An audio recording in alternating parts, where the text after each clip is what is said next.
కర్ణాటకలోని విజయపురాలో దారుణం జరిగింది. ఓ దళితుడిని వివాహం ఆడిన ఓ వివాహితను సజీవ దహనం చేశారు.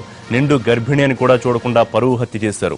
ఇంట్లో ఆమె నిద్రిస్తున్న సమయంలో 5గురు ఆగంతకులు ఇంట్లోకి చొరబడి ఆమెపై కిరోసిన్ పోసి నిప్పంటించారు. దీంతో ఆమె అక్కడే మంటల్లో కాలి బూడిదైంది. బాధితురాలి అరుపులు విని కాపాడేందుకు వచ్చిన కుటుంబ సభ్యులపైన దాడి చేసిన ఆగంతకులు పరారయ్యారు. అయితే కులాంతర వివాహం చేసుకుందనే కోపంతో ఆమె కుటుంబ సభ్యులే హత్య చేశారని భర్త తరపు బంధువులు ఆరోపిస్తున్నారు.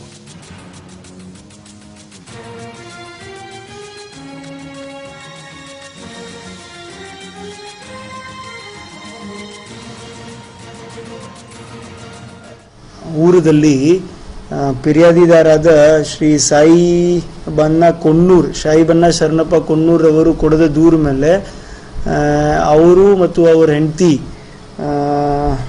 ಭಾನು ಬೇಗಂರವರು ಮನೆಯಲ್ಲಿ ಇರುವಾಗ ಆ ಸಮಯದಲ್ಲಿ ಇವರ ಹೆಂಡತಿ ರಿಲೇಟಿವ್ಸ್ ರವರು ಆರೋಪಿಗಳು